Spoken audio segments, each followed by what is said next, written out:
चोली के दिल रही ना पीरे वो खता छल फोर कौन चापी रे घर बहिया चोली के दिल रही ना पीरे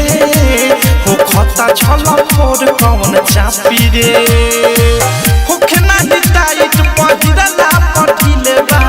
होखे नाही टाइट पहिरला पठिले बा दर्जी हमार चोली अरे दर्जी हमार चोली अपना मर्जी से सिलेबा दर्जी हमार चोली अपना मर्जी से सिलेबा दर्जी हमार चोली अपना मर्जी से सिलेबा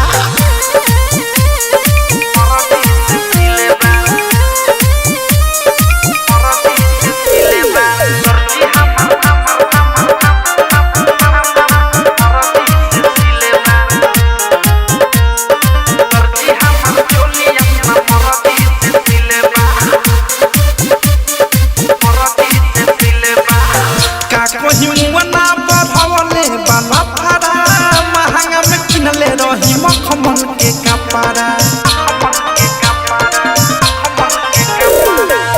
का कोहिमुना बढ़वले बालफड़ा महंगा में किनले रही मखमल के कपड़ा चोलिया के पीछे बनवले ना दिलबा चोलिया के पीछे बनवले ना दिलबा दर्जी हमार चोली अरे दर्जी हमार चोली अपना मर्जी से सिलेबा दर्जी हमार चोली अपना मर्जी से सिलेबा दर्जी हमार चोली अपना मर्जी से सिलेबा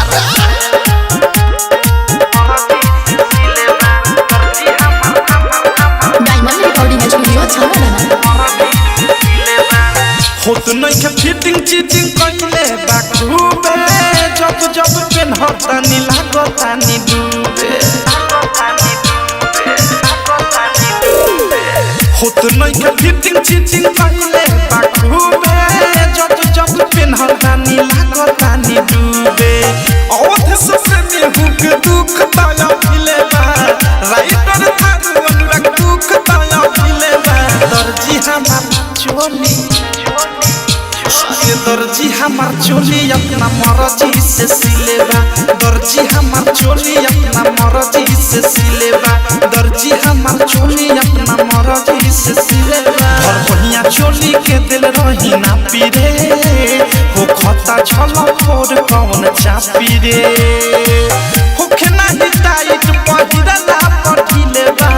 होखे नाही टाइट पहिरला पठिलेबा दर्जी हमार चोली अरे दर्जी हमार चोली अपना मर्जी से सिलेबा दर्जी हमार चोली अपना मर्जी से सिलेबा दर्जी हमार चोली अपना मर्जी से सिलेबा